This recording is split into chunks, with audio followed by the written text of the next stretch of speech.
Welcome back to the Road Show. This morning in the buzz, a corrections officer from Arkansas easy in hot water for stripping off her clothes for Playboy. The 21-year-old is now on paid administrative leave after she was featured nude as Cyber Girl of the Week on Playboy's website. Sheriff's officials say by doing this, she violated the force's ethics policy, but she says she didn't know about the policy and says she even told her supervisor about the pics ahead of time. They knew about it. I informed them of it. They had plenty of time to tell me, no, it can't come out. I could have said, no, I don't want it to be out, but they never said no. This beams directly right back to this organization, and does it represent what we want to stand for? Sure. Which is to protect and serve the community. Is that how we want to be reflected? I don't think so. I don't think that it's making the law enforcement look bad. I'm not even a law enforcement officer. I'm a detention officer. I work with detainees in a jail awaiting trial. Well, depending on the outcome of the investigation, Lunderby could be either suspended or even fired. So what do you guys think? I think I want to move to Arkansas and get in trouble. Cause trouble down in Arkansas. No, seriously though, if they said that she could do this. Well, she's saying they didn't say that she could do it, but they never actually said no. It seems like a situation of asking for forgiveness and not permission, really. But maybe she did. You know, she said that they were aware of it. They didn't actually say yes, but they didn't actually say no. And there is a policy apparently in place that says you're not supposed to do this sort of thing.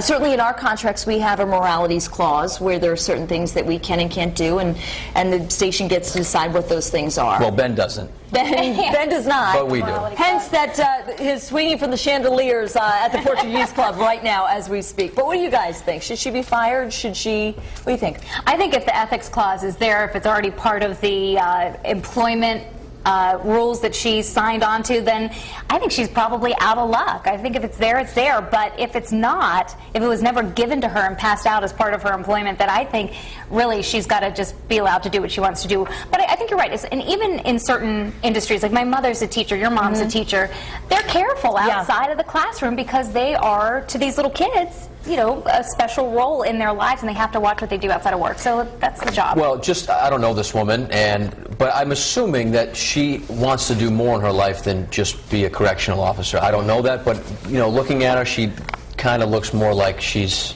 a very attractive woman. Yeah, and she's got that going for her, which is a good thing. But I will say, a corrections officer, it's a good paying job with good benefits, and you're not going to get fired. They're always looking for them. Yeah, but I just obviously, you know, if she wants to take her clothes off and have people look at her naked, I don't think she's ready to sit, you know, lock down the anchor here and say I'm going to be protecting or keep monitoring people in jail the rest of my life. Well, here's the other thing. I think she opens herself up to harassment within her business. Oh my God, you think? Because that's what they get in those jails. And not only that, but when you work in that kind of environment, you're wearing your hair back, you're wearing no makeup, and so if you're trying to downplay your femininity, you're trying to downplay all of that, and so there could be some safety concerns that are involved in this, and I can understand that the department may not want to have them be literally their poster girl. I'm sure she's a distraction already in the jail. Yes, certainly outside of the jail. From those pictures there, she's a stunningly beautiful woman.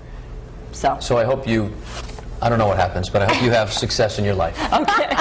Courtney, we want to throw it over to you because we're curious what people on the live blog are saying about this morning. Yeah, we think it depends on a case-by-case basis, I guess. Like Michelle was saying, what kind of job you have, and maybe about code of conducts and seeing things before you get hired. So we'll read some of those comments now on foxprovidence.com. This first one is from Lisa, and she says, in one way, I think it's their personal business what they do outside of work, but then again, on the other hand, it does reflect on the company you work for, especially something like that. And Tripp says, I know some companies tell employees before they are hired what the acceptable code of conduct is. I think if we take a job knowing the rules and break them, there should be repercussions. Here's the poll here right underneath the live blog. Should your job be able to control what you do outside of work? Choices are A, yes, what you do represents your company, or B, no, personal time is your own time. And we have lots of comments on our Facebook page this Monday morning. I'll see if I can get to a few of them. This first one's from Jean Marie Ioniti. She says, I don't believe that Miss Lunderby should be penalized for after-work activities. Brandy Burns Kelly Carrie says, I don't understand why these young girls don't have higher aspirations for themselves than posing for Playboy in the first place. And then Gina Peepin says, I worked corrections for many years, and that would absolutely change the way the inmates react to her. She would be in danger. So if you guys want to weigh in now at home, you can do so on the live blog, the poll, or Facebook. But I'll be back in about a half hour with those results. But for now, back into the kitchen, Lily.